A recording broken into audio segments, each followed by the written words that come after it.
बरं, याला 5 मिनिटं आपण रेस्ट दिलेली आहे. पुढे आता आपल्याला भाजीची फोडणी तयार करून घ्यायची आहे. त्यासाठी एका कढईमध्ये आता तेल घालायचं. बरं, हा बस पुरे. बरं, तुम्हाला एक गंमत सांगतो बरं का, की आपल्या या कार्यक्रमात आपण जे तेल वापरतो ते आहे Emami healthy and tasty refined rice bran oil. हे जे तेल आहे याचे अनेक फायदे आहेत. त्यातला एक सगळ्यात महत्त्वाचा फायदा म्हणजे हे स्किनसाठी आणि केसांसाठी अतिशय चांगलं आहे. त्याच्यासाठी जे पोषक द्रव्य लागतं ते या तेलातनं मिळतं. सो प्लीज वापरा आणि रिझल्ट बघा, तुम्हाला कळेल. काय घालायचं तेलात?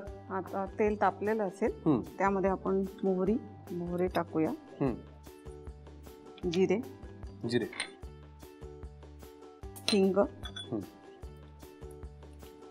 हळद. गॅस कमी करायचा. करतो ना मी. हळद, लाल तिखट तुम्ही तुमच्या आवडीनुसार कमी जास्त प्रमाण करू शकता. आता ही तुम्ही अस्सल तिखटची रेसिपी आणल्यामुळे तिखट थोडं जास्त घातलं तरी चालेल. चालेल. धनेपूड, जिरेपूड. विदर्भातली ना? हा, विदर्भातली. गरम मसाला. ओके. हा, आता थोडं पाणी घालूया आपण. बर, पाणी बघा. हा बस. आणि वाल घालून घेऊया. लगेच घालायचं? लगेच. एरवी आपण वालाच्या शेंगाची सुकी भाजी करतो. त्याच्यामध्ये ग्रेव्ही आहे. थोडा वेळ झाकण ठेवते. बर.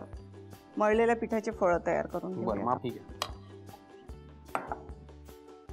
याला असा वाटीसारखा आकार देऊन तुम्ही तुमचे फळं तयार करून घ्यायचे. बरोबर. अच्छा.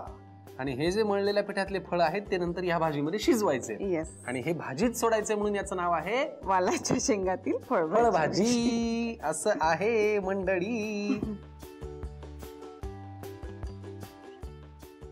माझ्या नवऱ्याला पण ऍक्च्युली कुकिंग खूप आवडतं. बर. तो पण मला भरपूर वेळा मदत करतो. आणि ते मनाने करतात का, तुम्ही उभं करता? नाही, त्याला खरं सांगा. खरंच सांगते, त्याला ऍक्च्युली बनवता पण येतं भरपूर. बर. आणि सगळं टेस्टी लागतं खूप. छान. आता याला उकळी आलेली आहे. हो, आता हे फळ आपण याच्यामध्ये घालूया. घ्या. वा, हे इंटरेस्टिंग होणार आहे.